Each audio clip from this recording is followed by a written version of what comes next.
dhiifaman gaafadhee itti dhufte maal jette kaate namanne ergee jette laal bakka amma dubbiin irraa kaateen isin hima namanne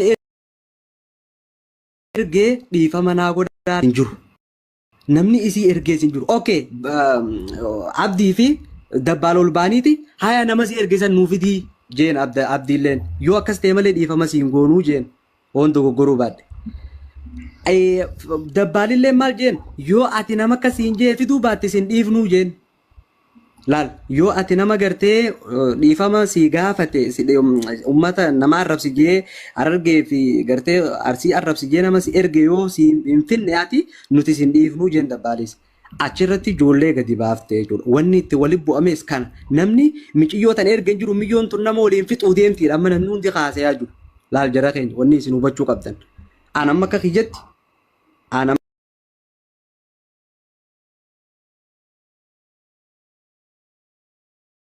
amma akka kiyyatti aan amma walitti mataa kiyyatti nama biraan beeku. La dhageeffadhu gadi. Kadir dubbii bitattee meeqa dubbii namaa. Atin turre beektaa. Atin turre afaan wata qaban. Dammaasi qabe duratti jala ture siigalee. Maaliif waan beektu osoo addan baafatiin ati Kadir nama guddaa duratti mana dabbaalitti abdiidhaan qoricha itti gootanii akkana nama jahaan gootanii mucayyoo akkana gootanii jecha akkana afaan kan keetii bahu sirraanii eegamaa waan hin hubatin irratti maal jedhaa turte ati afaan lama maa dubatta miidiyaadha. Miidiyaas argaa. Marzii itti gootanii mucayyoo ziirii itti gootanii nama meeqaan achitti saltanii maal gootanii jedhaan turre ati afaan kee kana. Haaloo saalan. Hin jedhama jettanii. Okay. Gaafisiifin deebisanaaf ni eeggatta? Dubbadhu eessin eeggadha. Okay. Tokkoffaa irratti anaatiitu laal dubbiin bakka irraa kaate. Silaanii fi ati yeroo san wan laal jara keenya. Arraanni arrabee boruu gogoga. Tokkoffaa irra wanni hubachuu qabdan. Ani abdiidhaan waan hin barbaade fatiidhaa fi abdii waan hin barbaade yoon hin jee arsiidhaan waa jee miti yoo rabbii isinuu hin sodaatan arsiin ummata miliyoona 100 oromoo harki caalu arsiidha aboo ifi isinii fi arsii wal bira hin qabatina arsiin dhiiraa fi dhalaa qabdi ani haatitti haati warraa kiyya arsiidha gosa kabajamtu irraa fuudhe arsiin soddaa kiyya ila dhaggeeffadha gorsi arsii jechuu kiyya beekadhu arsii jechuun arraan tan haati warraa kiyya deeseeti ulmaa jirti dhaggeeffadha. Deesee jechuudha. Deesee ilmoo naa qabdi. Arsiin eesuma ijoolleeti yaada. Allahu akbar. Allahu akbar. Maashaallah waa gammadde dura Kadiru. Aamin galatoome.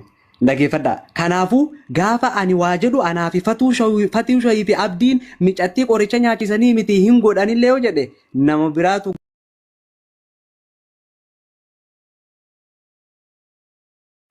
No, ama fakkeenya ama darawii hamza rakaa.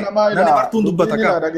Atama dubbatte nam dirqama arsii qofti dubbatu. No abdii sarrakoon qabu dara dubbadde dara dubbanii farkoon qabu san itti sokke. Natu argate dubbii Kadir natu argate dhaggeeffadhu. Kadir kiyya ganda namaa arrabsuun gosa namaa arrabsuun yookiin ammoo amantii namaa arrabsuun eenyuma birattuu waan bareedaa miti. Akkasi. Adurreen ni dhokatti ilalaal adurreen ni dhokatti duwidii ni mul'ata jetti Oromoo yeroo ammaa. Garuu wanni ati beekuu qabdu Kadir. Mucayyoon tuni gaafa kaleessa gargaaramtu akkuma ati jette waan harargee taatee fi miti akka namummaatti. Okay. Dhombir bakara biratti hin darbu waan qofaan si gaafadha. Please. Afaan kee dammaan si dibe. Rabbii jedhi waa si gaafadha. Waan akka si gaafadha. Rabbiif jecha baru wahii si gaafadha gara biran narraan tarin. Ani dhombirii yoo waa jedhe dhombirii fi baalii yoo walirra qabee waan barbaade jedheen. Baalee waa jedheen jaama. Ila dhageeka. Mena dhageeka.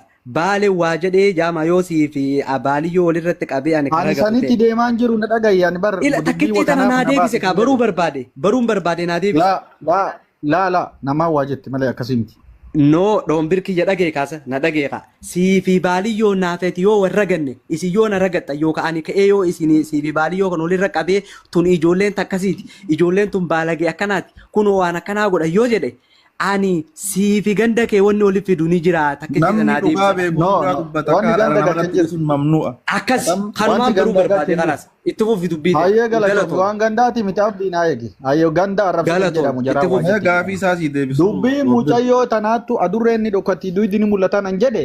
Mucattii amma fakkeenyaaf reefu seentee intalli baadiyyaallee waa'ee harargee maqaan dhahinaa jette.